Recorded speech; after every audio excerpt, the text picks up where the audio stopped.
It's 4:13 a.m. I'm Mike. I'm Erin. And I'm Kyle. And tonight on the Sleepy Nerds podcast, we're talking about spicy ketchup. 1, 2, 3, listen.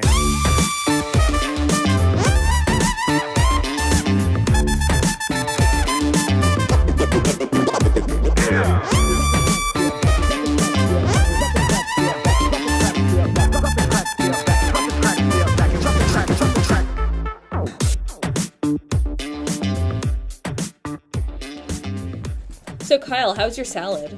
God damn it. Welcome to the club. I didn't want this to become the Salad Nerds podcast. You absolutely did when it was only Mike eating You salads. started it. I know I started it, but now that it's been reflected onto me, You regret it, huh? I don't like it. Yeah. That's exactly what I just said. Welcome to my world. It was good. I mean, it had some like chicken in there. It was like rotisserie chicken. God Did damn you it, eat it Erin. out of a mason jar? Or... I didn't eat out of a mason jar. I feel like it would have been better. Technically, I don't eat them out of the mason jars. You pour it They're- out of the mason jar. They just come in the mason jar. And then I put it on a plate. I Put it in a ate my mason jar. chicken out of a plastic Tupperware container. As God intended. Yeah, as they're supposed to come. So, other than salads, I mean, with that being said, obviously today what are we talking about, Mike? the Marvel Cinematic Universe. And Obviously, you where, couldn't guess that from the intro. right? How could you not know? And where we rank the movies on a scale of 16 movies? 1 to 16. So Yeah. 1 to 16? Current 16 films. By the time this episode's edited and on air, possibly 17? I think it'll be out. When's the next? November. Yeah, Oh, we got no, it time. won't be. Yeah. Yeah, we got some time. But Yeah, this- so this is recorded in excitement for the upcoming Thor Ragnarok release. Oh, it's great. It does. It does look really good. good. Jeff Goldblum. Can I jump ahead and rank Thor Ragnarok number 1A No. just for Jeff Goldblum? Does one Okay, I'll allow it. Yeah, thank you. I want to make it clear that this ranking are our own opinions. No, this is objective fact. Yeah. Shut up. Even though none of us are going to even agree. Listen. I already see your number 16 and I want to fight you. So All right, okay. Listen, if we don't make it clear that these are our opinions, we're going to anger a lot of nerds. Oh, We're we gonna don't want to anger- anger nerds on the internet. Anger Exactly. nerds, asterisk, go to the bottom of the page, DC fanboys. Yeah. The number one MCU film was Batman vs Superman: Dawn of Justice. Suicide Squad was so much better than Avengers. You're wrong. Stop watching movies. Kyle, you're fighting with imaginary people. Go back to Arby's. Hey, why let's not are- make it personal. What's wrong with Arby's? Why Arby's? I don't know. Perfect place to watch Suicide Squad. I saw one of their funny pop culture I advertisements. love advertisements. their advertisements. Their Facebook Arby's, posts. yeah. are Arby's and awesome. Denny's are really killing No. it. What? Arby's all the way. What's Denny's doing? I can like both Yeah. of them. Great stuff. They did that horrible Let's talk Hobbit about menu. this any other time. Okay. We're derailing slightly. All right, top 16 nerd-based Denny menu items. The first 15 are the Hobbit meal. I was going to say, wasn't that? And then number 1 is that Fantastic Four meal they had. Kyle, we're Anything trying tied get to back on Fantastic Four is So we're just going to bad start in my book. with the bottom of our personal lists. Kyle? You want to go? Well, Go for it. Well, I want to say up front, my bottom two rankings are like tied for last place, Thor and Thor 2. Why is that, because- Erin? Because I literally could not sit through either of them. Both of those movies independently at different times, like Thor before the second one had even come out. I watched it with friends. We got it on demand and put it on. At one point, we just paused it to go to dinner or something, and we never finished watching it, any of us. The second one, same thing, on my own. I was like, well, like everyone says, you know, Tom Hiddleston's Loki is great, and I should watch it to get all these memes and bullshit like that. And I put it on. At one point, I just paused it, and I could not bring myself to continue watching it. I was just like, I can't hit that play button again. I can't do it. I don't have the strength. Didn't even make it to where Loki was in the movie. It was like 20 minutes in. My bottom make two it. films are also Thor 2. Both of them. Yeah, Thor 2 is... Thor 2 and Thor 2. It Thor was that and Thor 2. bad. I finished both films. I went to see them in theaters. I think my reasons for this, they just feel entirely inconsequential to the rest of the MCU, despite what Mike's about to say. Well, You've said there, yeah. I've said it in the past, but I think my biggest thing is that these movies are supposed to feel like huge epics. Like this was the first time Thor was the first time in MCU that we went beyond Earth, and Asgard, beyond being like a hallway and like 2 balconies and a field and a throne room, I couldn't tell you anything about Asgard. Like, yeah, there's like the Rainbow Bridge, and they just felt so small in comparison. Like, nothing was going on. It was, well, you know, like, oh shit, the Destroyer's coming to Earth, and he's starting in New Mexico. Yeah. All right. I mean, I've Is definitely... that a thing that happened? Yeah. Yeah. Really? I feel like in Thor 2, they did kind of show off a little bit more of Asgard. Like, they flushed it out a little bit, but not to the extent I would have liked to see. It's like they went to different worlds in Thor 2, and I'm like, okay, here's where we're going to get some stuff. But even, like, on Earth, they're just in London, and it felt like a very contained area in London. Yeah. And, like, even the attack from the Dark Elves was just this, like, square. Yeah. And didn't move beyond that. Yeah. But even when they went to different worlds, it's like, oh, here's, like, the green world. Oh, here's a world with huts. Yeah. Like, Like Java's or... yeah, but... Like Java? Yeah, but what about it? Like, what about this world? The Like, budget of Star Trek original series. Yeah, It's they- like and now then, we're like, on this planet where their the- thing is they have tents. Well, I think... the 2 Thor films should feel like huge, like episodes Guardians of... of the Galaxy have. Yes. Episodes of Game of Thrones feel more epic Mm-hmm. than Thor. Like, Thor feels like the S.H.I.E.L.D. TV show. Yeah. I can So, see that. Mike? I personally feel like at least the first Thor movie was the biggest setup, or had maybe one of the biggest setups for the first phase, like, because it basically led to the Avengers. Like, it set up the bad guy, it showed Loki how he fell, how he became the bad guy that we saw in the Avengers, stuff like that. So, as far as, like, their role in the MCU, it's definitely not the biggest part out of all the movies, but it definitely does play a part. What are your bottom 2, Mike? My bottom 2 are The Incredible Hulk You monster. and Iron Man 3. Edward Norton is a national treasure. I- Is he American? Is he listen. Canadian? He's American. I believe. Okay, national I- treasure. I liked Edward Norton as Bruce Banner. Okay. I did Agreed. not like that Hulk. He looked weird. Like, he was too, like... I do think it was before they nailed down, like... Yeah. They had... I mean, in all, over all the iterations of the Hulk, they've had sort of scaling issues, like how Yeah. big should he be? I mean, they went with, like, you know, like Dale Keown, right? The artist? Yes. Okay. I think they definitely went with, like, a Dale Keown-styled Hulk, which was, like... I don't think It was, that's... it was weird. I didn't mind it as much, but it was weird because it just... It's Edward not right. Norton going from, like, that to, like, that Yeah. was jarring. Especially when you see the way they perfected Hulk, or not, like, maybe not perfected, but especially how you see how they got him in Avengers. Mm-hmm. Like, that's, in my opinion, the best Hulk we've ever seen. Like, you can't see the muscles under his skin, like, through his skin. Like, he looks like not a normal human being, because obviously he's not, but he looks more like you can see the transformation from Mark Ruffalo, Bruce Banner, to Hulk in the Avengers, as opposed to, like, in the Incredible Hulk, where the facial features don't look anything alike, like the body, it's just very strange. See, I mean, that didn't bother me. I just thought that they really got, like, a good handle on, like, a Hulk tone for that. It wasn't super broody, dark, angsty. It wasn't totally just jovial and inconsequential. It had, like, a good balance. It made me care about the Hulk. And even though it's, like, it was so early on, it didn't really have any, and then they recast him. It didn't have sort of lasting ramifications. I really liked it. I ranked it 5th. I think the fact that they recast it had a big, like, impact on my ranking, just because, like, you know, because they recast it, until we saw General Ross in Civil War, I didn't feel like it had any draw or any tie-in to the MCU. Yeah, I ranked Hulk also much higher, but I guess since we're, like, talking about the mid on the bottom, it's negative points, like Mike said.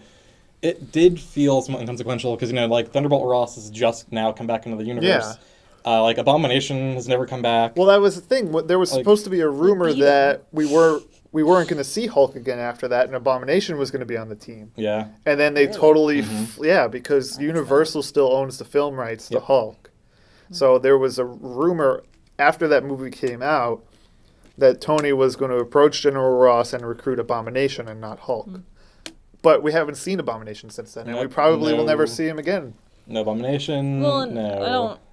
I don't see what he would really bring to the team other than if they couldn't use Hulk. Be like, the is eventual next person best that thing. backstabbed them. Yeah, Yeah, but that's the like- thing. Like, the way they set it up, they used that movie to try to set up all these things that never came to fruition. The leader.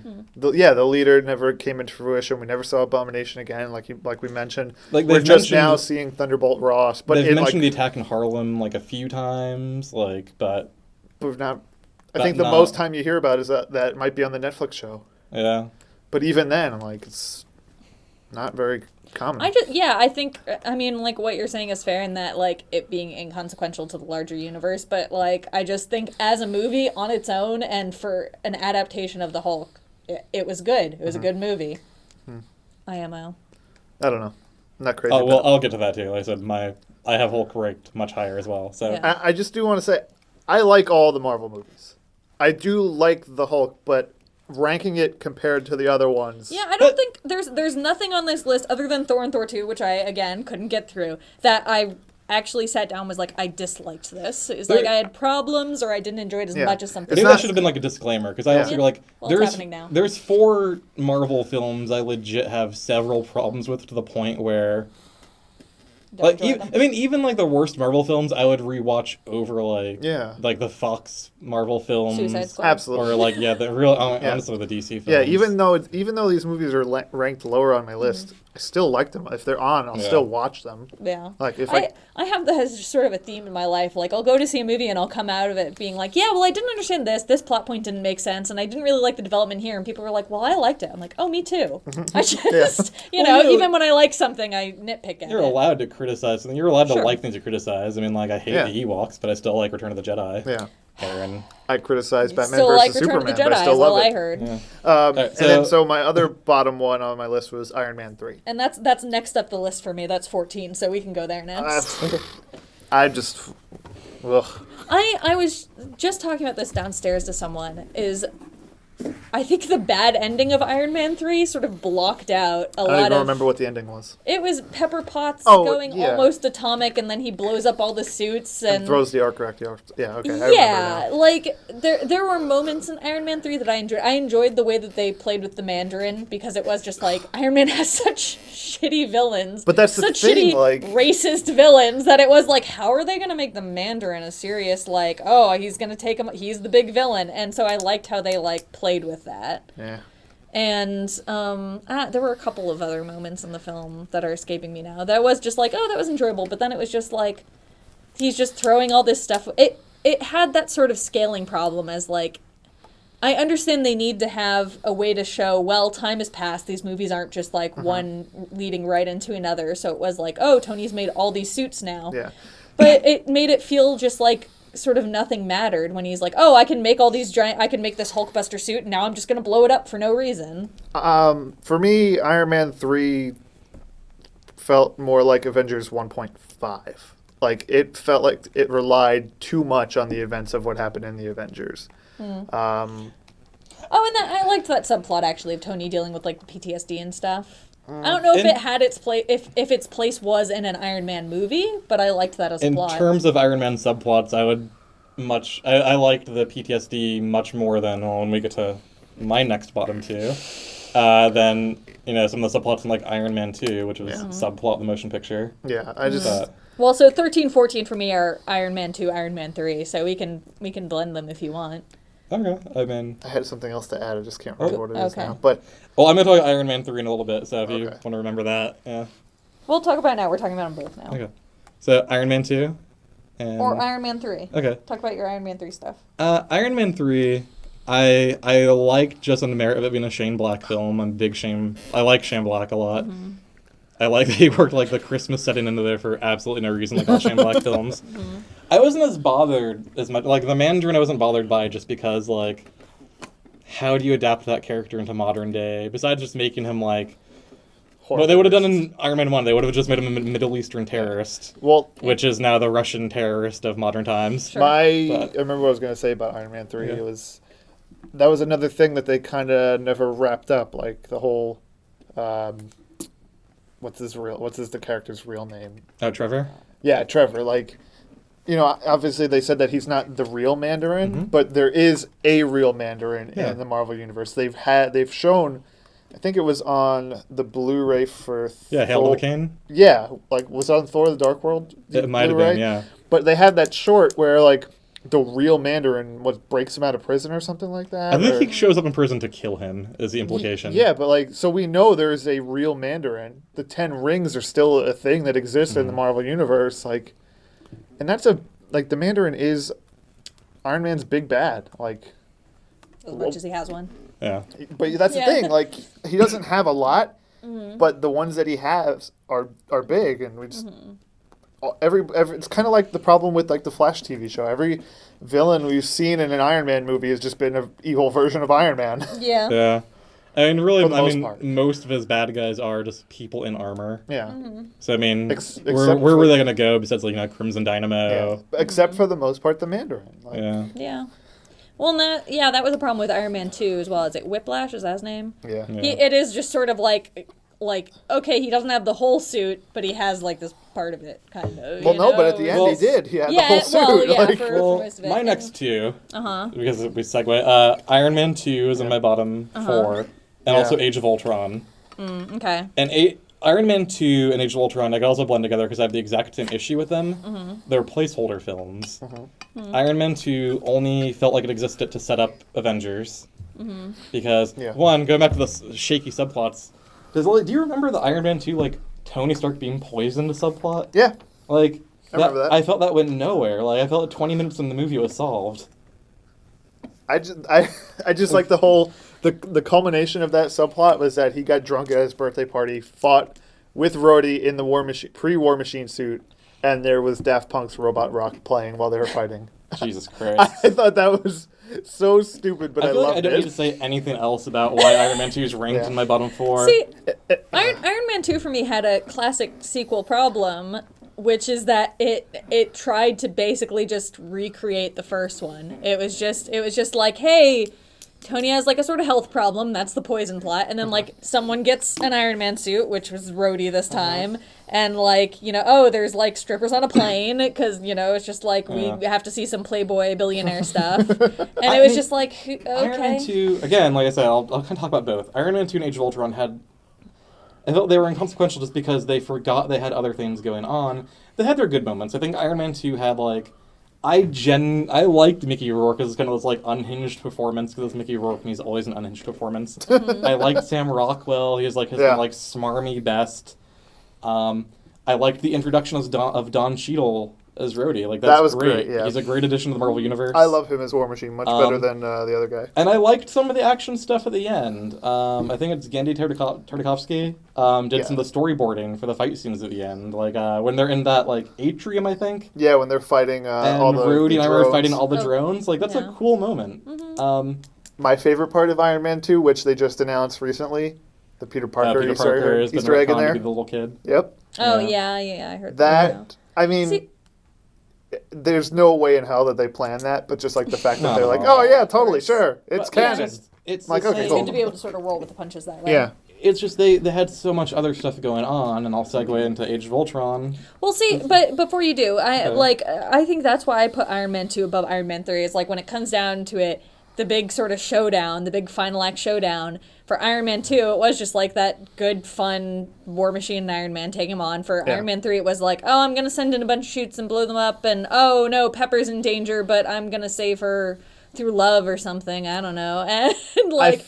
I Things felt- are just gonna, and then we're gonna like throw the arc reactor away. And I that's it. did not like in the fight scene in Iron Man 3 when he was just switching between suits like it was no big deal. It's like, I don't buy that. Yeah, it was like what I said before. It just made it feel very like, all right, anything is possible, so I don't care about anything as a Yeah. consequence. It's just, okay, Tony Stark can do literally anything.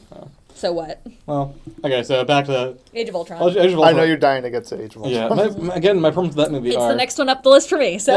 It's a little higher up on mine. So, Yeah. Age of Ultron, I think it was just, like, the novelty of seeing all the Avengers on screen. With the first time, I'm like, the first time I saw the Avengers on screen together, like, holy shit, they're on screen together, this is amazing. By the second time, I'm like, all right, this is great, we've established all of this, let's get some more. And the only scenes I really liked in Age of Ultron were, the scene where they're all hanging out in, like, the Avengers Tower and just kind of Yeah. dicking around with Mjolnir. I liked the farm Yeah. stuff. Yeah. I liked when they I were thought it was great. I liked when they were just kind of hanging out together and, like, interacting.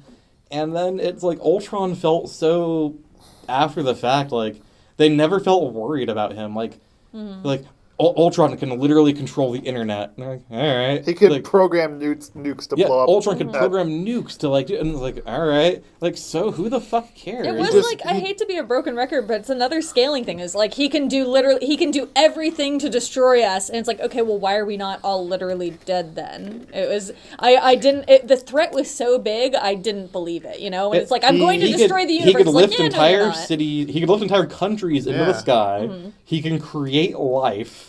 He didn't feel as big of a threat in the movie as he does in the comic books. Yeah. But I think because I think that was part of the problem too. Like, because in the comic books he is such a huge threat, like there's no way to capture that in the movie with just the characters they had. Like, whenever Ultron showed up in the comic books, every hero was in there. You had the X-Men, you had the Fantastic Four, you had everybody. Like, you, for like a global threat like that, you can't Kind really. of got a little bit like Spider-Man 3 syndrome from it too, where it's like, oh, we got Ultron, all right, now we have Scarlet Witch, now we have, Quicksilver, Yeah. and also like Claw was in there for a little bit. I mean, Yeah. he only and, like, showed up. Remember bringing Vision He in. only showed up so he can get his like arm knocked off. Yeah, But, I mean, I think the problem with Age of Ultron was a similar problem with Suicide Squad, and there was too much involvement from the studio. Like, they wanted they had to make sure that there were certain things in it.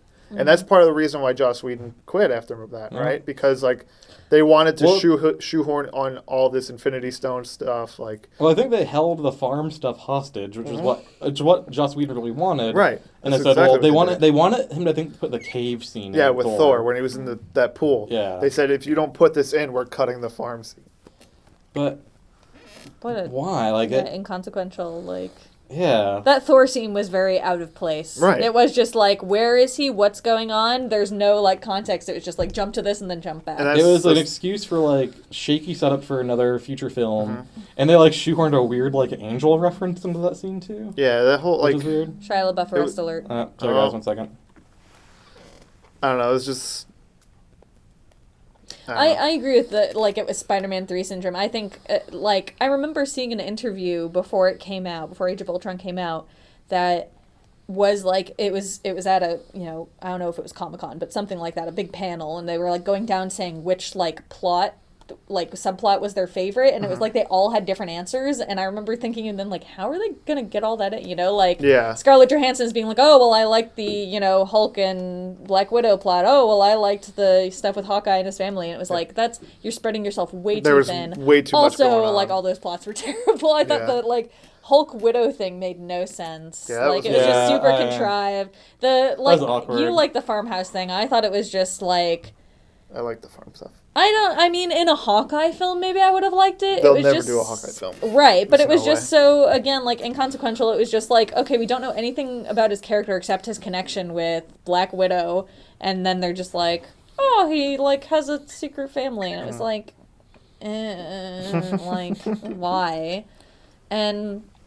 yeah, Scarlet Witch and Quicksilver I don't really care about, like, in those iterations. I just, like... Quicksilver was never going to be a big thing. Like, he No. was designed to die. Yeah, Yeah. well, I mean, because they had to compete with Quicksilver in, Yeah. what was it, Days of Future Past? Yeah. Yeah. Yeah, and I love, like, that Quicksilver. Like, I that's think the he was well done, like, even if he wasn't comic accurate. He was a gimmick character, but he's like, the gimmick works well. Yeah. Yeah, and well, and they just, like, explored his speed in a much more interesting way, in the little, like, vignettes that they do with him. Yeah. Like, in comparison, like, Quicksilver had nothing interesting going on. Like, Yeah. the only thing I can even remember of him using his speed is the one where he, like, tries to catch Mjolnir, like, midair and Yeah. gets, like, dragged with it.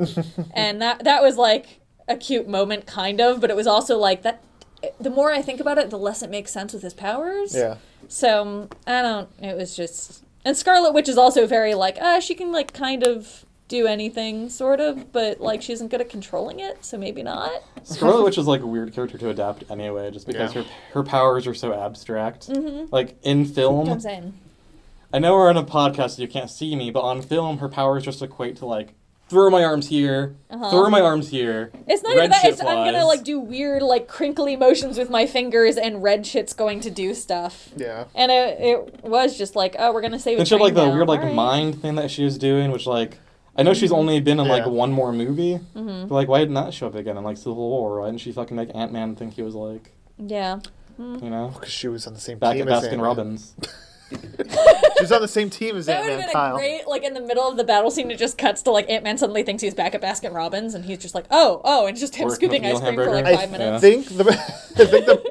I think the reason they didn't do that in Civil War was because they had to, at least the way they made it seem in Age of Ultron was that she had to focus to use those abilities. Because like the second like Hawkeye zapped her head, like the spell kind of broke on everybody. So like, I guess in the heat of that big airport battle, it didn't really seem plausible that she would be able to do that to I somebody. also like Age of Ultron less retrospectively. Like when it first came out, her character I was just sort of like, she doesn't add much, but like whatever. But now that they're trying to like shoehorn her into the team, I like it even less because I'm like, okay, it was setting up that, and it was like, so Age of Ultron sucks.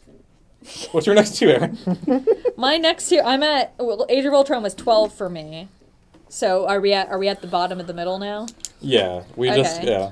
So Age of Ultron is the very bottom of the middle for me. After that, this is gonna start a fight. After that, I have Ant-Man. I know. I will fight you. I had I know. Ant-Man. We all saw it together and walking out. You guys were all like sucking that movie's dick, and I was just Listen, like, it was not. Paul Rudd is awesome. Paul Rudd is awesome. That doesn't make it a good movie. Mr. Hulk at the bottom. Edward Norton is great. I'm not saying he wasn't. I told you that I liked him as Bruce Banner. Ant-Man had like some great. Again, like none of these movies I hate, but I liked all of the scenes where it was like, oh, my friend whose cousin who's a maid, all of those. Yeah. Those were great. All the Michael Pena stuff. Yeah. Like the one like Baskin Robbins bit, that was fun. There were like a couple good moments, but overall the humor in that movie just like did not land for me at all. It was like every time they had a joke or a gag, it was just like really like almost cringy. Like the moment they had at the end where like the he like interrupts the, I haven't seen it in a while. Okay. He interrupts the love interest and Ant-Man Prime having their moment, and he's like, ooh, awkward, did I like interrupt this moment? Like I get it was supposed to be like cringy, but it was just like, it was so like, oh, this is what's going to happen. The entire scene, it was like, okay, Paul Rudd's going to walk in. He's going to interrupt their cute moment. That's what's going to happen. That's it. Oh, it happens. Oh, ha, ha, ha, ha, ha. It was just very rote. I'm not making a pun here, but like I liked Ant-Man because of its like smaller scale. Like I get it. it didn't become like, not every superhero movie has to be this like huge fucking like end of the world, Yeah. like the universe at stake. I liked that it was another kind of like smaller scale, dealing with one villain that had like a corporate interest. I like that Ant-Man's like main goal is just like keep his family together. I liked the different kind of action that was in it. I liked him shrinking down. I didn't think that would work as well, and I loved all like the like. I did like the fight scene, the whole in the kids' room and everything. that was the great. kid was great. I didn't. The entire villain also, like his story was just like, oh well, I had this sort of father figure mentor guy, but like then this substance like made me crazy, I guess. But I was also already kind of a dick, so maybe it didn't make me evil, but it just made me crazy. And I would argue that like ranking Marvel films by their villain is going to be like they're all going to be in my bottom four for It's the most part. totally different. Yeah. well, Marvel- that's what we've been doing. We've been talking about shitty villains so Like, far. You can't Marvel- suddenly say, oh well, I like this one, so you can't. If we count should this one. I'm not saying if we just ranked films just by like how crappy their villain was, it'd be like so hard to do this because Marvel, Yeah. besides like 3 bad guys that I'm going to get into later, they don't have good villains. Like Yellow Jacket is incredibly forgettable. Yeah, I'm like one-dimensional. And he is like the classic like villain, like he's the reflection of the hero. Yeah. Like, but I don't know, I thought Especially since he was designing a whole army of Yellow Jackets. Like, it's so easy for him to just kind of get Yeah. swept. Again, like, Well, I disagree with you on the scale of that too. It was just like, oh, I'm gonna make this crazy super soldier and then sell it to like every army in the world, and there'll Hydra. be and there'll be like basically world-ending war. That was very like, okay, is no one else is like, again, like with not having tie-ins, it's like, is Tony Stark on this bandwagon? Because he's all like, let's stop making weapons because war. I guess even the scale of Marvel films, though, like that feels smaller than like Hydra infiltrating S.H.I.E.L.D. Yeah. and again Ultron lifting a country into the sky. Well, yeah, it and- did go smaller places with it, but it wasn't like a smaller problem. It was just like it didn't like escalate to the sky. Well, I have this literally. movie much higher on my Yeah. list. So what Okay. was To- your other one? Oh, sorry. Sorry. 12 Age of Ultron and 11 Ant-Man. Okay, well, we went through Age of Ultron, so Mike... I was just gonna say, for me, Ant-Man, it didn't it didn't feel like a superhero movie. Like, it felt more like a heist family movie that just like happened to be about somebody who would become a superhero. Because like Scott Lang didn't feel like a superhero until he saw him in Civil War, and even then he was just kind of like, I'll do what I can. I'm just a guy with the suit that makes me tiny/big. Well, I like that Scott doesn't really have any stakes in Ant-Man. He's like, I'm just doing this one thing for this personal reason, and then, decides to become a hero. Like, I like that too about him. But what were your... Oh, yeah, I'm looking here, because... So for mine...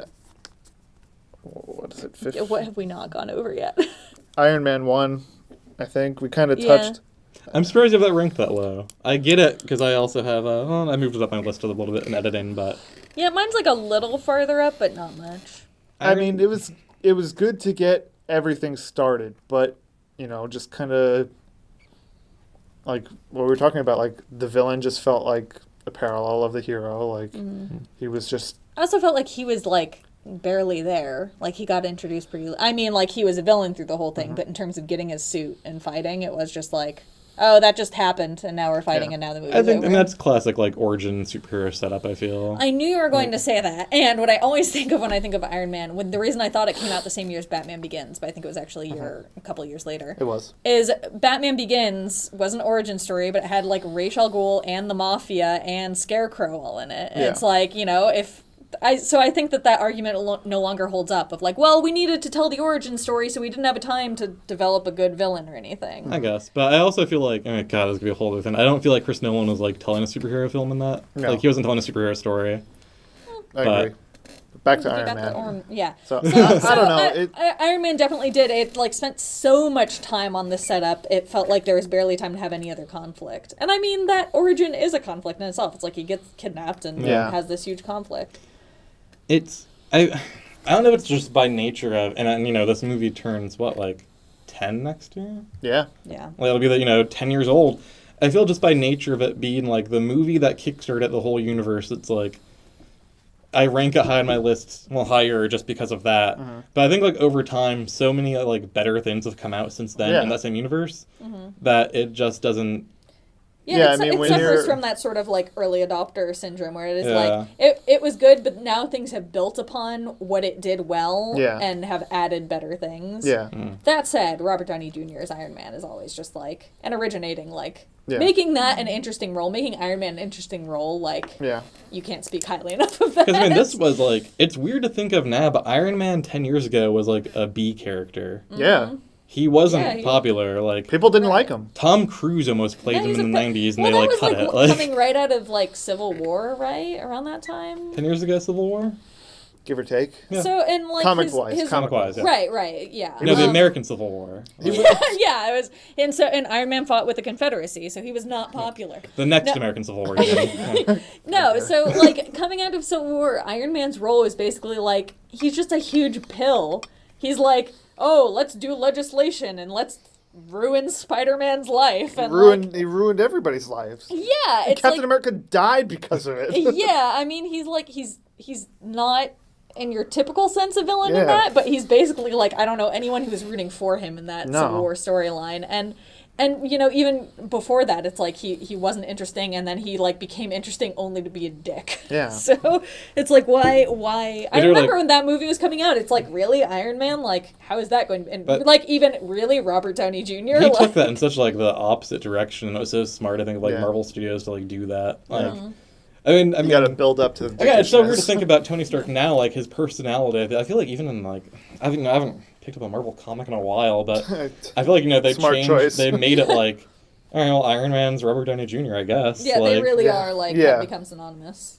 I mean, especially the ultimate Iron Man. Yeah, I suppose. Even in the regular universe. I mean, there's no Ultimate Universe anymore anyway. Ultimate Universe was before Iron Man, correct? The movie? The movie. Yeah, because the majority of the movies are based on the Ultimate Universe. Yeah. I.e. Nick Fury, Sam Jackson. Yeah. Hawkeye's what did you have as your bottom of the middle? For 12 and 11, I had Iron Man 3, which we spoke about. I don't really need to defend anymore, just besides, I like Shane Black films. I liked it more than others. The Mandarin didn't bother me. Guy Pearce is kind of a whatever said all this villain, already. but we said all of it. I like the action in it. My 11th one, Doctor Strange. That low? I have him as number 10. Just I- above Ant-Man. Again, Doctor Strange, I liked that it was doing different things. I liked Benedict Cumberbatch enough, I guess. But it was another film where I watched it, and I liked all the different things they were doing. But again, it felt like inconsequential bad guy. Like, we've seen the story before. I felt like they're just trying to create, like, another Iron Man. And, like, the humor was weird. I know they brought Dan Harmon in to do some, like, touch-ups on the script, and, like... Yeah, and we've, the sort of talked long about that jokes, before, like, how oh, it's- Beyonce, like, Madonna, whatever, like... Yeah. I don't think It's the Wi-Fi password. Or, yeah, the Wi-Fi the Wi-Fi yes, password is exactly. like, oh, God. Right.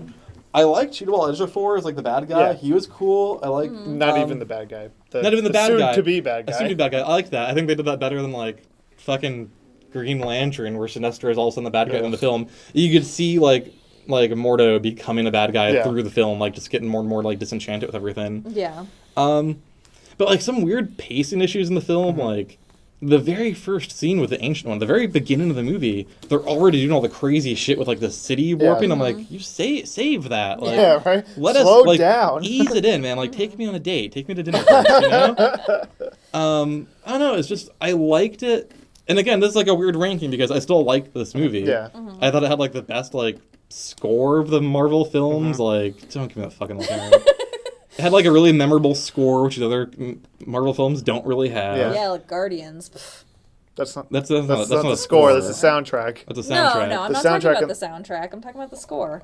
A great You think the score. Guardians score is memorable? Yeah.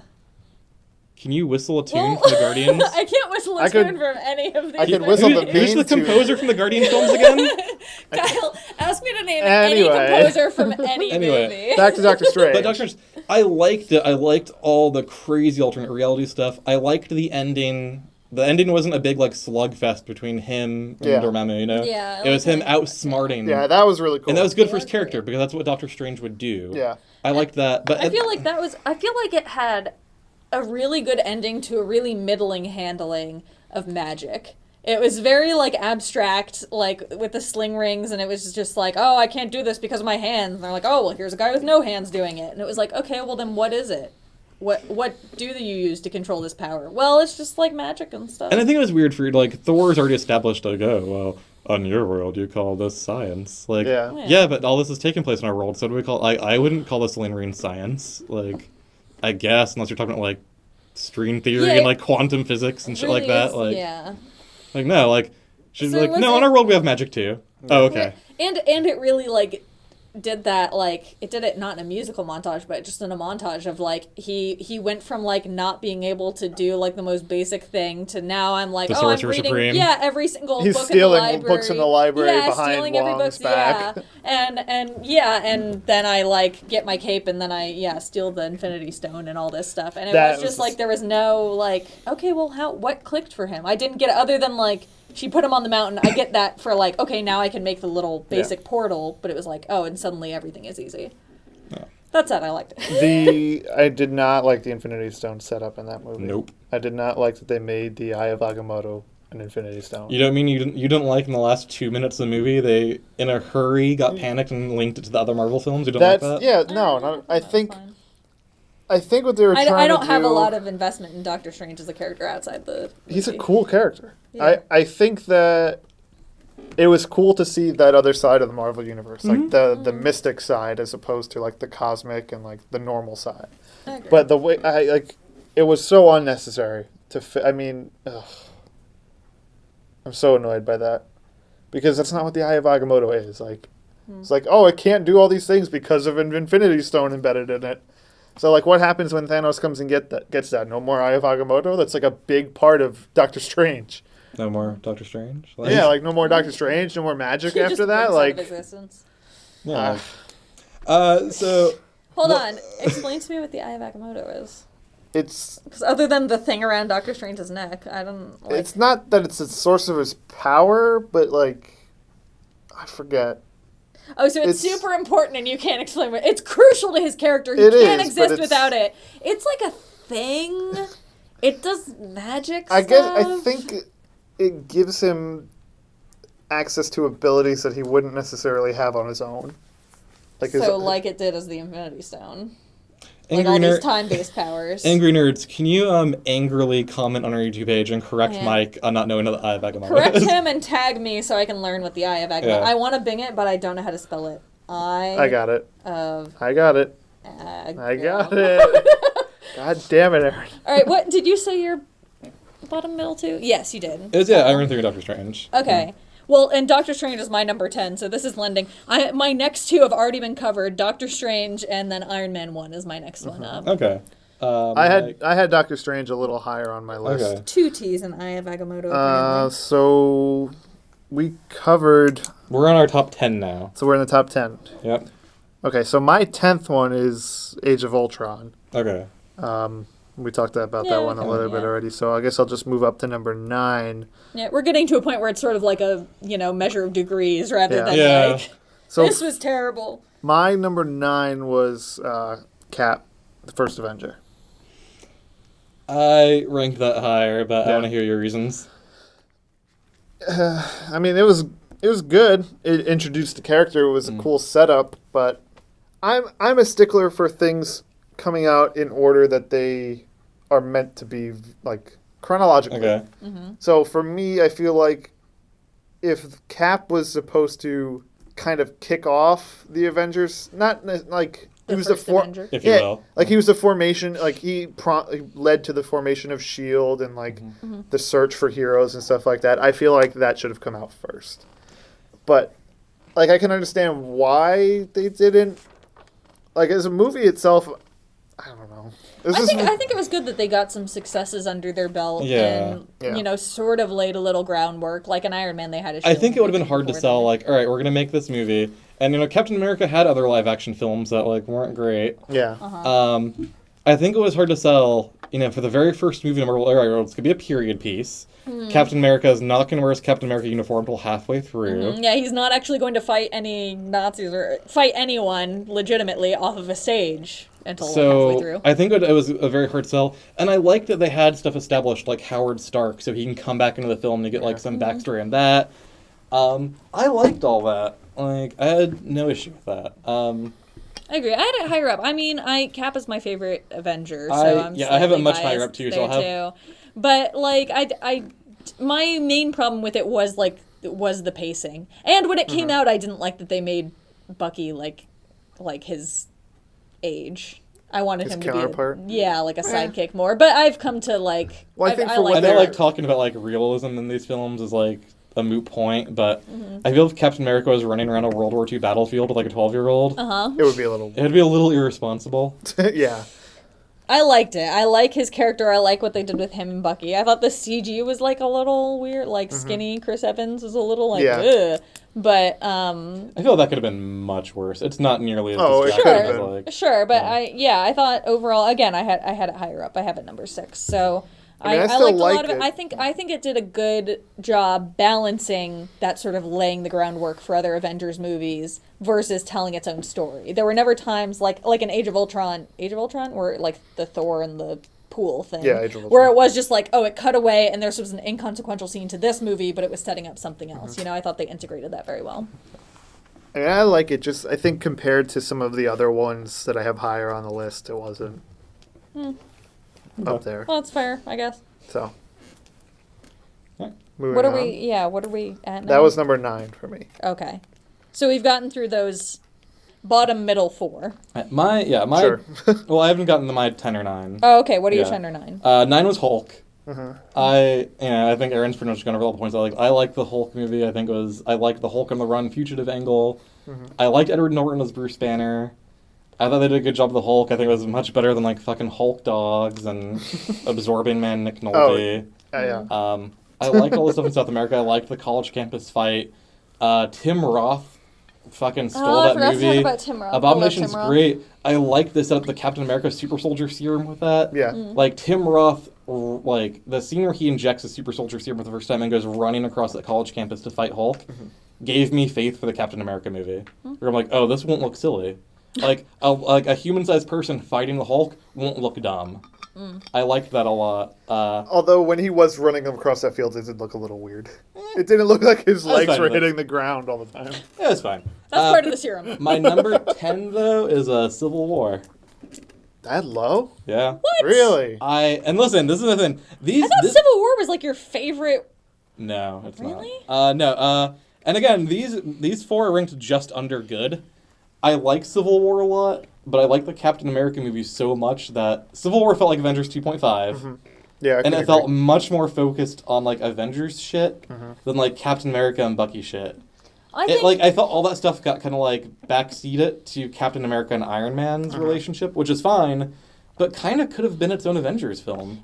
I think it definitely could have been its own Avengers film. It basically was an Avengers film, and I sort of like view it that way. It is really a Captain America movie, only in that the central conflict is around. I almost called him Chris, Steve and Bucky, Yeah. like, and I'm okay with it being an Avenger. They're all so integrated now. It's like I'm okay with there being that amount of crossover, rather than just having like, okay, well, this is Captain America, and Black Widow is going to go in and be like, hey, how's it going, and then leave. Like I don't agree. want that anymore. Again, I said like I really like this movie. I loved it in theaters. I just love other ones more. Yeah. And I just You wish put Guardians 2 above Civil War. you're spoiling things. I know, but I mean that's So- the decision that you're making at this level. Yeah, like, but I have a reason for Guardians too. I feel like with Civil War, the biggest problem with it was that they used it for setup for another movie. And again, you put it's the like- gold people in that stupid rug gag above Bucky picking out Erin. figs in the farmer's market. You monster. Anyway, I feel like they were just using it as a springboard to get to the next Avengers. Yeah. Like that's the whole reason they put it out before Infinity War, was so that the Avengers could be divided by the time Thanos comes around. I'm fucking sick of superheroes fighting other superheroes. What? It had a weak bad guy. Oh, you didn't like Daniel Bruhl as Zemo. you didn't like Baron Zemo? I didn't like That wasn't Baron Zemo? Every 20 minutes would cut back to him in a hotel room doing something. Ordering coffee and bacon? Thrill as Baron did. Zemo orders coffee. That Look at the white knuckle adventure of him changing hats. that plotline was like very thin and very like it. I don't think it holds up to rewatch. Rewatch is just like, okay, why is he doing this here? And again, Like, in a Captain America movie where it was just focused on that, and they could even had the reveal of the Tony Stark shit like at the end of the film. Yeah. Kyle, I want to say, as a personal friendship side note, your opinion has changed so much since that came out. You were like, that is the best MCU film that has come out so far. I love how small the scale was of the villain and that it was just this one guy's search for revenge. I love that. These things need to scale down. It's such an opposite to Hulk, or not Hulk, Thor, doing these huge things that feel so small. It is the greatest one. I still agree with that. You still agree with your past opinion that it was It's no longer the greatest you could've Marvel done? film because there is a greatest Marvel film. I like it. I wish that they'd given the Captain America storyline more attention. I just, it's so cool. Like you said, like these movies are so like ingrained at the moment. Like, yeah, like Vision could just show up and not be weird. Scarlet Witch could just show up and not be weird. Ant-Man could just like be there and not be weird. And I like that. I like that these movies are becoming like, you could almost just call the next movie Marvel movie number 17. Yeah. And that'd be great. And it could just be like a comic book storyline where, like, you know, in the comics, people cross over all the time with no, like, it's No just not a reason. big deal. Yeah. I just felt that for Captain America's storyline, especially being, like, the third part of a trilogy, Yeah. there's a story to complete, and I felt like it kind of got sidelined so they could do, like, Avengers shit. Yeah. And I feel like I remember reading I that thought- there was original script where they're like, all these Avengers weren't in the movie. Like, Spider-Man got added to the movie when they got the rights to Spider-Man because they Right. were like, holy shit, we have Spider-Man, put him in there. Yeah. Yeah. Like, But Well, I it was- thought it got sidelined in a way that when you have this connected universe, it should be sidelined. It shouldn't be like, okay, Captain America's about to cause an international incident. Let's call like 2 guys. It should be like, let's get everyone on this, you know? Everyone Look at should be that. banding together. I mean, then, like, in that case, I feel that, like, Iron Man and, like, War Machine make sense to be in there because they're more, like, you know, and now they're kind of, like, government stooges. Yeah. So it made more sense for, like, I guess, like, government-based characters to be in there. But then, like, I guess once I say that, then I'm like, all right, well, then, like, yeah, Black Panther makes sense being in there. And, like, yeah, Black Widow makes sense being in there. I'm glad you're coming around. Yeah. Yeah, I mean, I still agree with my point. I do think I wish they'd kind of finished the Captain America trilogy separately. But I guess like now at this point, I feel like these movies are no longer like divided up into like trilogies. Well, yeah, or I anything. definitely don't see it as a trilogy, both because it's part of this big universe and just because like, yeah, everything is sort of the next installment here, and I don't see it as a trilogy that's going to end as a trilogy. I don't see it as, it's like, okay, well, this is number 3. That's all they're going to get. Who knows if there's going to be a number 4 or, oh, a number 4 would be too much. It's like, it's just the next one in a series of next ones until they stop making money or someone ages out of a role, I guess. So now we're in the top half. We've gone through the bottom Top half 8. of the, oh yeah, well, the top half of the world, top half of the middle. Yeah. So, Erin, what's your number 8 film? Number 8, I put Winter Soldier. I put Winter Soldier, and then just above that, Guardians 2. Guardians 2 is my number 7 as well. Yeah. Oh, really? Yeah. Hey, high five.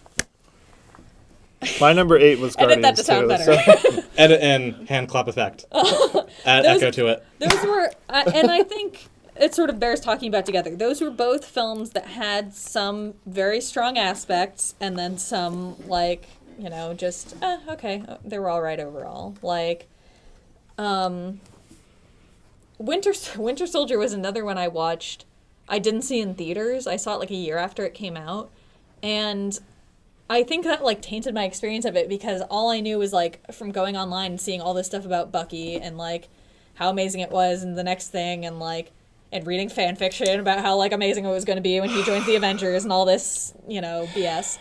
Yeah, whatever, sci-fi fanfiction. And then I watched it, and it was like, Kyle and I argued over when exactly the reveal happened. I think it was like beginning of Act 3, basically. It was like pretty far into the movie.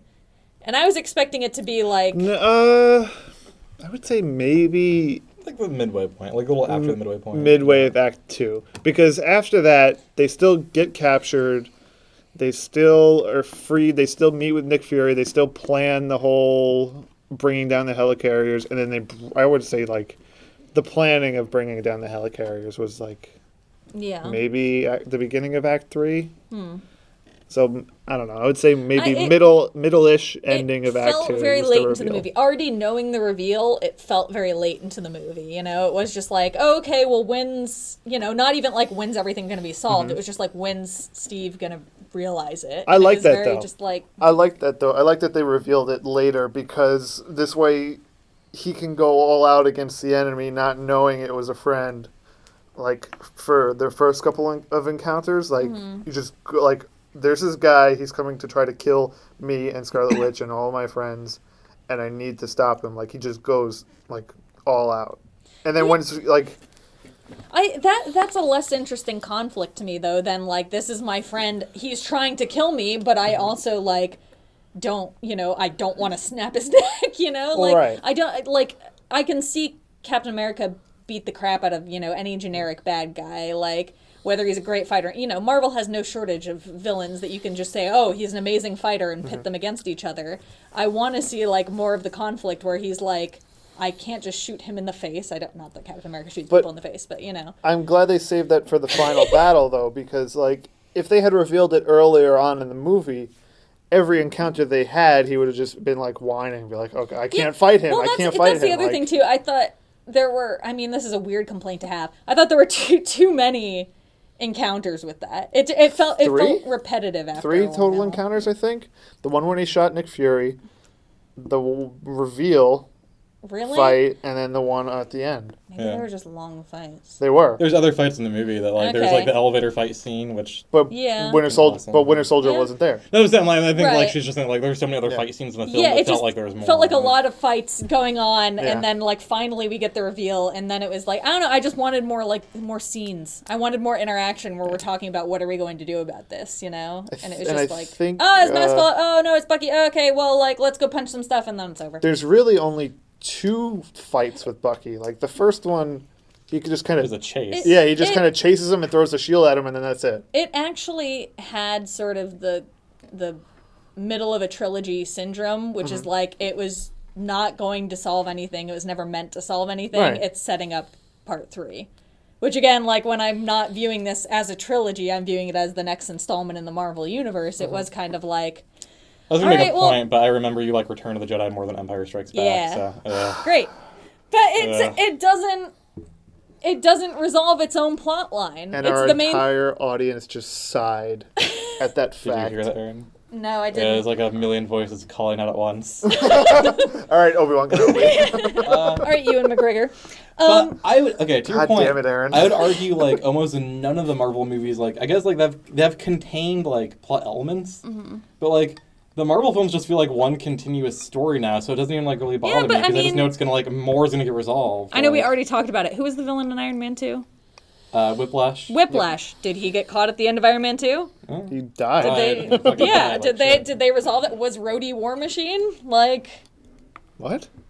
was? I don't understand what you're... I'm saying for a second film in a trilogy, they like wrapped up their plot lines. They didn't make it like, oh well, is Whiplash still on the loose? We don't know. Like it was like, okay, Iron Man 2 is going to be about fighting this villain, and we have fought that villain by the end. But Not I'd even say, well, we like, threw him in jail. Maybe he'll get out again. That's But I'd say one like thing. But Whiplash is an inconsequential whatever villain of the week. I'd say like Winter Soldier, Bucky, like Hydra, that stuff's like has much more weight and gravity to it. Yeah. I like that they like continue to like if they don't only contain that to one film, like everything was solved. well, I don't want everything to be solved, but it felt like there was no ending. It's like, what was the ending to Winter Soldier? Oh no, we have to find Bucky. That was Yeah. the entire movie I mean, to Shield me. got exposed to be like infiltrated by Hydra. Yeah, Like that had Yeah. a big effect on the whole universe. Nick Fury went on the run. You know. Like, Yeah. Was that, or was Civil War the one where he hooks up with Peggy Carter's niece? Civil War. Was it Civil War? Civil That War. was Sharon really Carter. Yeah, that was a really skeevy plot line too. Nah. It was just like, oh no, I'm trying to rescue my friend, and this is like eating my entire world. Let's stop and make out with this blonde girl for a minute, like under a bridge, while there's like two guys sitting watching me in a car 5 feet away. It was like, In his defense- and it's like, oh, I was in love with this woman. Her niece is kind of hot. Like, In his defense, Like, when man, when she's giving that eulogy for my ex-love interest.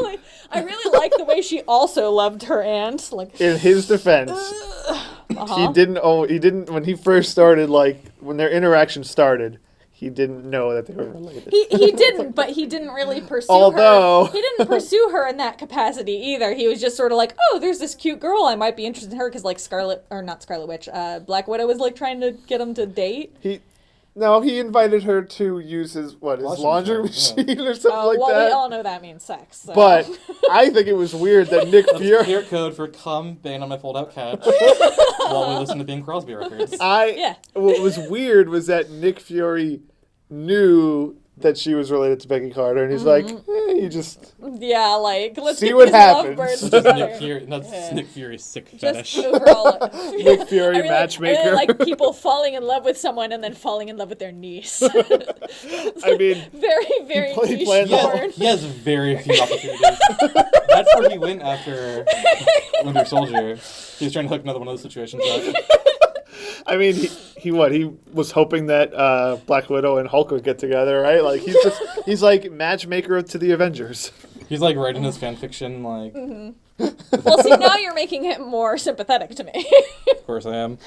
Alright, So anyway, let's- Winter Soldier, I liked, had some issues, but what I was your liked. number 7? Mine, Mine was Guardians 2. Doctor Strange is my number. What was your seven. number 8? Was it Guardians? Guardians 2 is my Okay. number. Alright, well, eight. let's also So have we'll Guardians of the have Galaxy too. Guardians too. Okay, Let's like do girls that are the range. same. We totally skipped that. Well, I mentioned already, it had some, like, really, it was, like, very peaks and valleys to me. It had some, Okay. like, really great stuff, and then some stuff that was just like, what? Guardians 2, I think, has one of the only 3 interesting Marvel bad guys. Okay. Yeah. Like, I can see Ego, I really liked. Mm-hmm. His...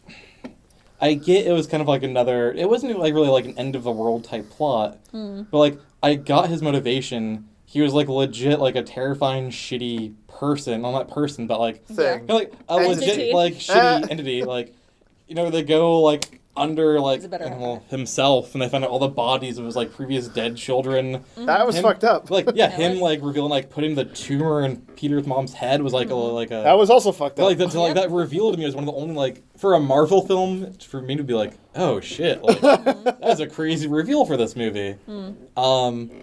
Really? I like, that seemed very like I saw that coming. Oh well, yeah, you know, Yeah, but still, like- it's fucked up. Yeah, I thought he was an okay villain. Yeah. Yeah, No, me, I agree with Kyle. we're going to get very, like, psychosomatic with this. It was just very, like, classic daddy and abandonment issues.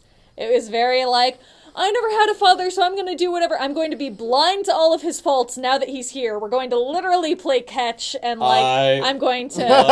Because I felt that was intentional. I didn't feel that was like a done. Like I think felt it was. like, I mean, I think being cliche intentionally doesn't mean it's not cliche. That's fine, but like, Meh. no, I mean the first movie was like Peter's abandonment issues with his mom. The second is Peter's abandonment issues with his dad.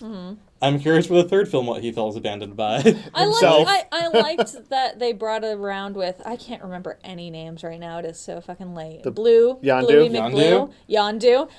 Wait, hold on. Yeah, what did you just call him? I called him Bluey McBlue. God damn it, I'm Erin. sorry, Bluey McMohawk. I did like where the father plot line went there. I love this with the Yondu. I love this stuff with the Ravagers was cool. Yeah. Like Taserface was kind of whatever. He was there to be made fun of and die. Yeah, that was very like. Sovereign. Some of the humor felt a little self-indulgent. It felt like this worked with Guardians, so we're going to do it, but we're also going to kind of elbow you in the ribs while we do it. Like, I get that. Do you get it? Do you get the rug? Do you get because his name is Taserface? Do you get it? Like that was dumb. I didn't like. I mean, honestly, the soundtrack I wasn't as impressed by this time. Yeah. And also, I didn't like the part where they're like warping through space and they're doing like the Looney Tunes faces. Oh yeah, that was sort of like weird. that felt like weird. That was good for kids, I but it felt was like bizarre. It had some weirdly defined like science things that were like they kind of like straddled the fence on explaining them. You know, there's to a extent you can just be like, oh well, the ship's broken. We need a burgundy black, and we're gonna go find that. Okay, we found it, and you're like, okay, I don't need an explanation for that. But it was like, oh, you can only hop between so many portals before you turn into a Looney Tune. Or like, oh, well, we're inside Ego, but he like doesn't know we're here, except if he wakes up, and we kind of put him to sleep. It was just like, there were some things that were kind of like, you either need to develop this more or less, but where you're sitting doesn't quite work for me. I don't know. I mean, I felt Ego worked fine. I really liked him. I thought they gave him enough, like, good motivation as a bad guy, just, like I said, just beyond, like, I want to destroy the world because, or I want to rule, like, I don't know. I thought it made sense. I liked it. I liked it too. I thought it made sense. I just thought it was okay.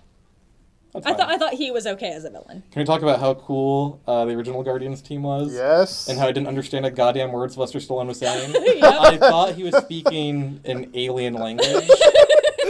They probably was. They probably just told him. So I just speak. We'll Right, yeah. we'll translate. We're gonna We'll put subtitles. Stelanese. It was, and I know it's so dumb. It's not like, but it's like all the small things in that movie I really liked. I like Howard the Duck coming back. Yeah. I wish I could convey to you listeners the face that I just made. I went from like smiling and enjoying myself to completely dead inside at the mention of Howard. Wait till I find out what my number one film is. Spoilers alert. It might be the original Howard the Duck film. No, I liked in the beginning of the movie his tracker was like the old like 80s football handheld game. I liked when the Sovereign's fighting, they have like fucking like Galaga like sound effects. Yeah. I like that. It's just like Galaga, yeah. Jesus Christ. I like all the small touches like that. I like the Guardians films because to me they feel the most personal out of all the Marvel films. They feel like they have the most voice of their like director. And I think James Gunn's the only person in MCU that's writing and directing his films. At this point, other than the Russo brothers, maybe. Maybe. I think the Russo brothers are doing both. Possibly. But no, I think they're the most personal feeling, and I like that a lot about them. I think the characters, like...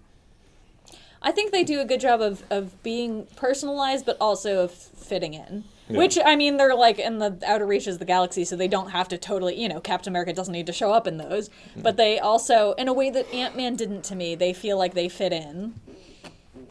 All right, let's move on. What's our next film? Where are we now? We're at the bottom, we're at the top of the middle, 5 and 6.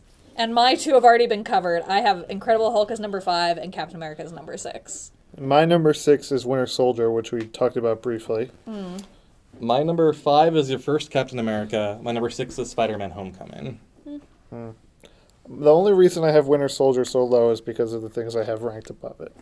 I get that. I'm. That's the point where I'm getting with my list too. It's Yeah. It's hard. That's- Things are only where they are because of other things. Yeah, Captain America and Incredible Hulk, both for me, it's like they were really good, solid films that I really enjoyed and like stand alone well outside of the universe and everything. Yeah. Outside of the extended universe. Captain want- America. I mean, well, go ahead. Sorry. I was just gonna say, do you want to move up to top 4? So. Well, say I was gonna what you make say. two. I was gonna make 2 points really quick. Go for it. Captain America to me, it would have been ranked higher. I mean, like you said, there's just other stuff above it. Yeah. And I'm actually looking at my list now and kind of wanting to like move it to my number 4. But Captain America, it was like he felt like a superhero that he wanted to be a superhero. I like the period piece setting. I mean, I like the Rocketeer a lot, and same directors, Joe Johnson. I like the period set. I like Chris Evans is like perfect casting as Captain America. He embodies that character. I just love like the feeling of the movie. Just everything about it was great. I wish there was a little bit more. I didn't really like there's like a newsreel montage like in the center of the film where he's like doing like Captain America strikes. Yeah. That stuff I could have done with that as whatever. I wish Red Skull was a little bit more like menacing and there. He's another bad guy. I feel like Red Skull should be so much more active in the Marvel universe. Do you think we're going to see him again at some point? Nope. You don't think so? Nope.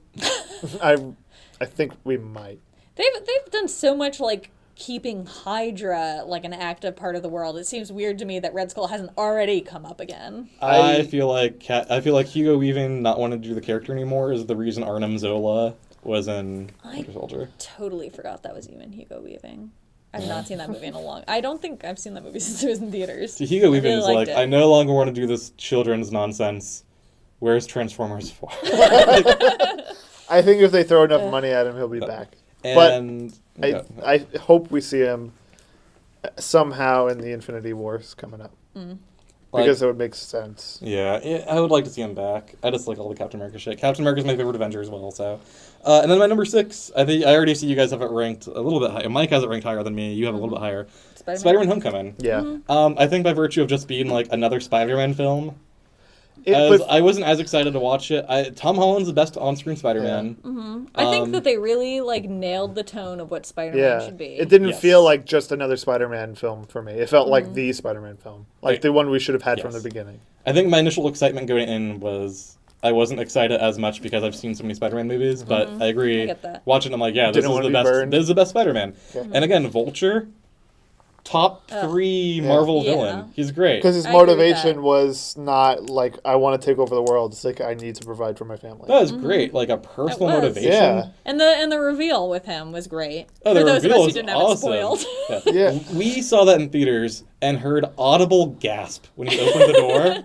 I had this ruined Like for the day me before. The day before, by a woman walking by me, going like, mall. "Oh, so I guess like if the dad's the Vulture," and I'm like, "Oh, you fucking horrible woman." I hope everything bad for her. It was really. I was in the room, but I didn't hear her. And Kyle just walks over and is like, "I just had Spider-Man spoiled for me."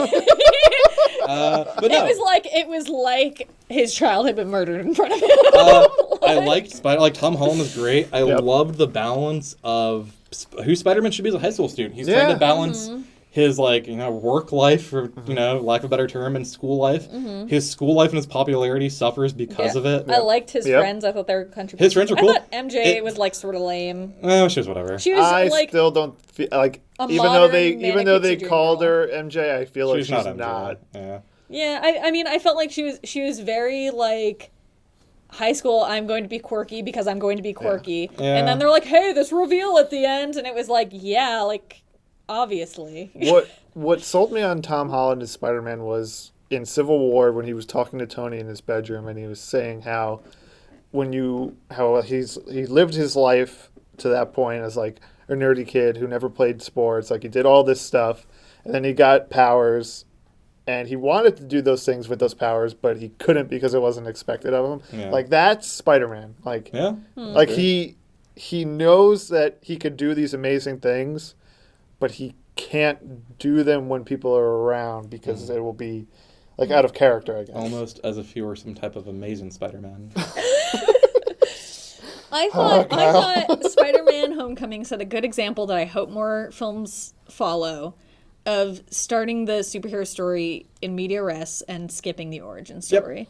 I didn't feel like at any point I was like, well, where did he get that web shooter? Well, and they sort of explained it with Iron Man, but not really. He arguably had it before. For Spider-Man, though, the only reason they went that route is because it's been done so many times. If you throw a character like Doctor Strange in, you can't just be like, okay, he's Sorcerer Supreme, he's fighting Dormammu. But to go back it's like, to okay, the how did DC conversation you of need to like... sit down with Zack Snyder then. Oh. And have a very deep talk with Zack Snyder. To go back to briefly to the DC conversation of, we don't need another Batman, we don't need another Right. Superman, all of those origin stories, like, we don't need it. Or it can be told No, I agree. through, let's just throw things into it and we can do a little back building, as we need to. No, I agree. Like, we didn't need to see another Batman origin. We didn't need another... and we didn't need another Spider-Man. Yeah, We've I had mean- enough. Right, and that's why I'm glad they Origin didn't do story, that. rather. Yeah. That's why I'm glad they My- didn't go that route. My only negative about Spider-Man, I know like it might be kind of like a controversial opinion, I guess, is like all about Iron Man in it.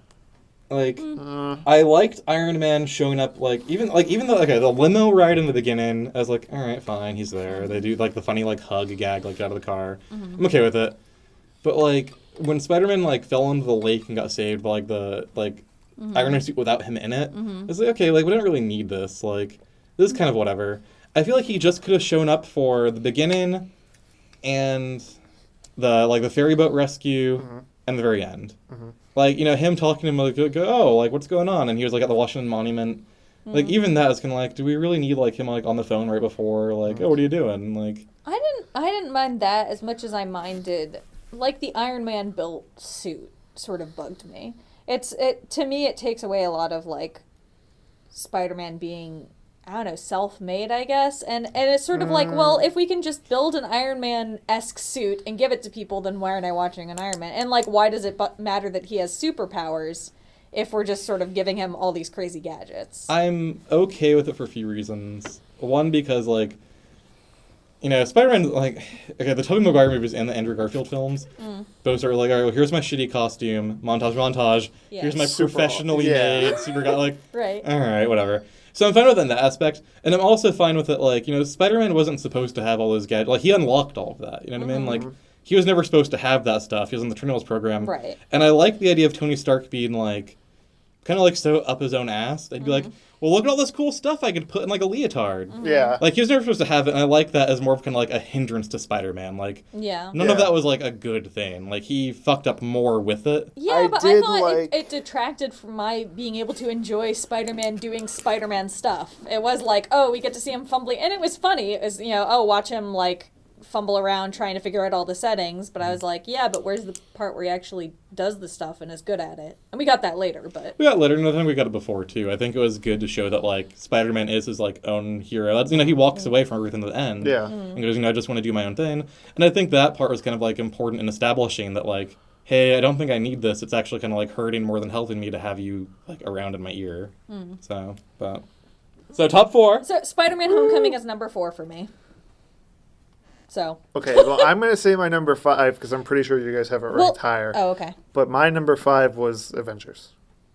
Avengers is number 1 The for me. first Avengers. Do you want to say, I feel like we're down to basically the same sort of set or ones we've already talked about. Do you want to just say all of our number 4s and then talk about what we have left? Yeah, so, and Mike, you want to go first? 'Cause you're Okay. talking? Well, like I said, my number 5 was Avengers. Number 4, I had Guardians. Number 3, I had Ant-Man. Number 2, I had Spider-Man Homecoming. And number 1, I had Civil War. And Solid. Solid, yeah. I had the reason... I'm a Spider-Man fan. Spider-Man is my favorite Avenger just because I can tell by your ranking. I find that he's more... as much as you can relate to a superhero, I feel like he's more relatable. Like we were talking about, he's got... At least in these movies, he's got normal problems. Like, he's got school, he's got friends, he's got homework. He's got all this shit that people can relate to. Like, I don't know. Like, that's why I like him. And I like, like we said, I feel like Tom Holland was Spider-Man. Yeah. As for, we kind of touched on Ant-Man already. And shut up. I would not top 4. Ugh, okay. Erin, what are your top 4? My top 4 Spider-Man Homecoming, 3 Civil War, 2 Guardians, 1 Avengers. Okay. And we just talked about Spider-Man. I feel like I'd say Civil War. I talked about earlier. I thought it was solid, and it brought me, since we talked about Winter Soldier afterwards, it brought me sort of what I wanted from Winter Soldier. I felt like I got in Conclusion. Civil War. Yeah, I got the conclusion. I got more Bucky. I got more like character development, and the issues I had were really like issues with filmmaking more than they were issues with that movie. Okay. Kyle, what were yours? My top 4. Uh-huh. Number 4, Ant-Man. We've discussed it, but number 3, Avengers. Okay. Number 2, Guardians of the Galaxy. Okay. Number 1, Winter Soldier. So let's maybe touch on Avengers since that's the one we really haven't talked about at all. yet. Well, do you guys want to talk about Ant-Man as a better movie than I thought it was? I feel like I talked about it as a I lower feel like we ranking. kind of I think touched so. on that. I think to me, Ant-Man, like, again, I enjoyed the smaller scale. I get it. I felt it was the first of the Marvel films to feel like. I felt it was the first of the Marvel films to introduce a hero that was, I don't want to say like out for himself, but had like a smaller scale, like an He had his immediate own issue. personalized He had his own motivation. personal issue. I liked some like seeing the background of the Marvel universe with Hank Pym. Yeah. I liked the differences that it took. I liked the microverse. Yeah. I liked his supporting characters a lot. Yep. I mean, I know you think a lot of the humor was like either didn't hit or was cringy. I liked most of the humor in it. I think Paul Rudd really embodied the character. And I think more importantly, it's Marvel announced an Ant-Man movie. Yeah. And they're like, Ant-Man's gonna star in a film. And they took it seriously. And they took it seriously. They didn't make him a kiddie joke. Yeah. They gave it like some weight, I feel, with his family. And I don't know if I'm just like a stickler for like family plots or not. But I liked that he was. I don't know. He's like. It was like a righteous cause. Not an and he wasn't an asshole. I think he was just like on the wrong side of things. Yeah. But I liked what they did with his character. I liked that he kind of had like a redemption arc, a little bit. I just like that it was a superhero movie that didn't feel like a superhero movie. Like I said, it felt more like a heist movie kind of thing.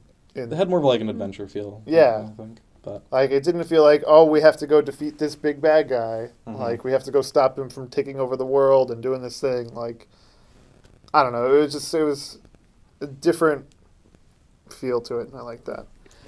So, Do you want to talk about Guardians or Avengers first?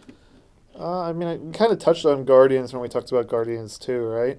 No. A little bit. I find Guardians 2 I have number 7, Guardians I have number 2. Well, I'm not, like, we compared, but Yeah, I think I think Guardians is vastly superior, and I think obviously.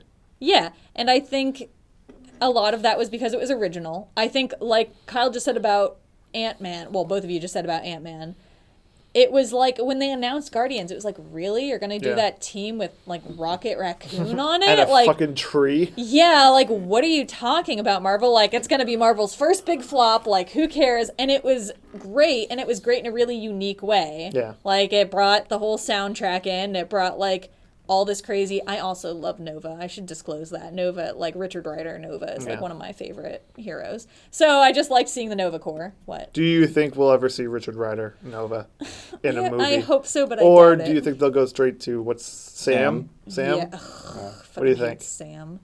I hope not. All right. Stupid little kid. Daddy issues. More daddy issues. I Erin, think. let's discuss the top 16 issues Erin has because of personal.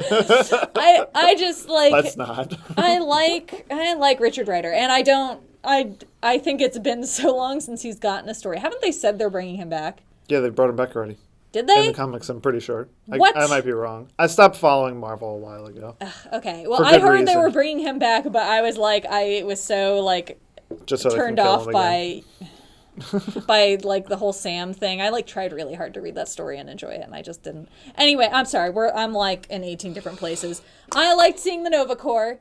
I liked that they brought those elements into it. That made it feel connected to me, to the rest of the universe, bringing in those elements. And I thought that they balanced it well. It wasn't like, oh, well, let's take 40 minutes to explain what the Nova Corps is. It was just like, it was there, It's what and it was a Thor should have complete been, world. honestly. Yeah, and it did that. It did a huge scale, but it didn't make it feel like I'm so lost, or like what's going on, or like this is just a room on a soundstage. Everywhere they went, like Xandar, Nowhere, everywhere they went felt like a place where people lived and did things. Yeah.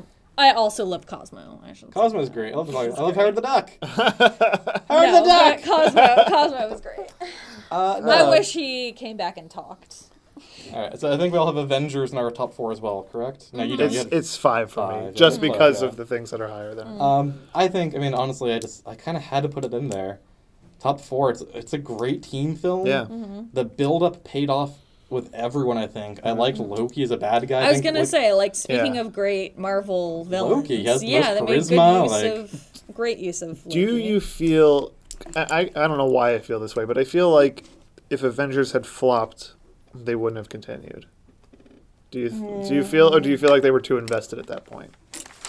I feel like they were building and hoping for the timeline. That was only 2012. That was the end of Phase 1. I think they might have just like called it. I think if Avengers had flopped, they might have continued with like some more Captain America Thor films. I don't think there would have been a Guardians. There would be no Ant-Man. Yeah, here's the thing. It went Avengers, then Iron Man 3, then Thor: The Dark World. So if Avengers had flopped and then those two movies came out, I feel like that might have been it would have killed it for sure. Yeah, it would have killed it. It would have been like, okay, well, they're never going to have a big hit again, you know. Yeah. Then it was Winter Soldier, then Guardians. So they hit their stride right after. Right, yeah. So it really was just like if that had just been a, you know, that would have put them down. I think the pace for Avengers was great. Like, I think so too. I think it was like they brought way in the characters interacted for the first time together was like.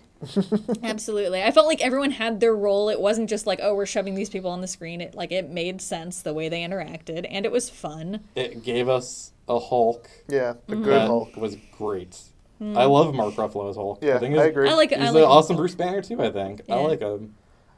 I kind of wish they had gone with their original plan and somehow put Ant-Man in the original, like Phase 1 and stuff. I mean, I understand why they didn't, because Edgar Wright asked them to hold off until he could make something good, and then he didn't even fucking directing it. But like, it would have been cool. Yeah, I know. But it would have been cool to like if they had like all of the founding Avengers. Yeah. But that's just a personal preference. I still love the movie the way it was. All right, so that was your number one, right? Yeah. Okay, so Mike, let's talk about your number one. I think Civil War. hold on, one more thing about Avengers is it I think has improved with the farther the universe has gone, because it was one when I came out I like wasn't that invested, and a lot of the Tesseract stuff and like Loki was great, but the Tesseract stuff and Hawkeye getting brainwashed was all very like I was like, okay, I don't know who Hawkeye is real, you know, in the context of this world. Yeah. I don't understand why they're just like brainwashing people. Like it was all this like Thor stuff, and I was like, I didn't watch Thor, so The Hawkeye stuff is kind of a bummer. I love Hawkeye. it's a bummer that he was like basically out for most of the film. Yeah, and Jeremy Renner's complained about that. But. And Jeremy Renner is great, so it He's was great. like I really like Hawkeye. I mean, I think I just have a thing for like blue collar superheroes like Ant-Man, Hawkeye. Like, I like it. The guys that don't have real powers. Yeah. Well, that's what makes him so cool. It's like Hawkeye is just a dude with arrows, and he's hanging out with like Captain America and Hulk and Thor and It's Iron like Man. Batman. Like Batman has nothing, and he's fighting alongside gods. Yeah.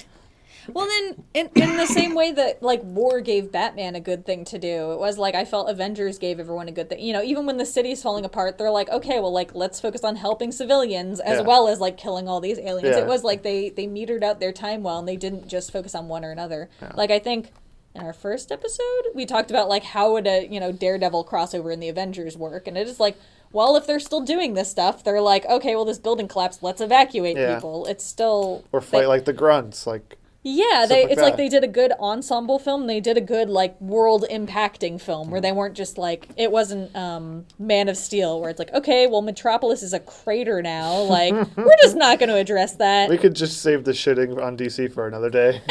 Should we rank the DCU films? I think they would all be the same list. Do you think the audio of me taking a shit would actually be that worthwhile? I was actually just going to see if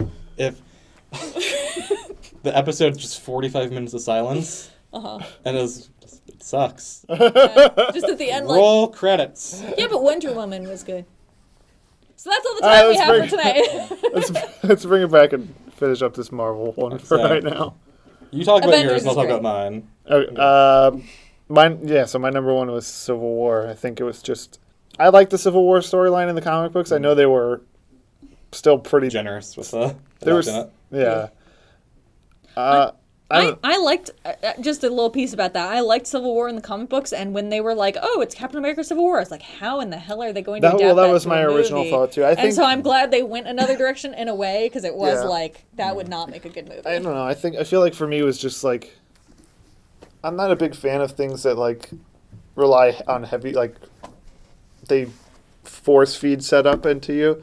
But I like the way Civil War did it. Like, they set up Spider-Man and they kind of set up the branching story arcs going forward. Like, I feel like Black Panther, like, and this is what I predicted what was going to happen after Civil War. Like, Spider-Man: Homecoming would kind of carry on the Iron Man storyline Mm-hmm. from Civil War, and I feel like Black Panther will kind of touch on a little bit of like the Captain America side.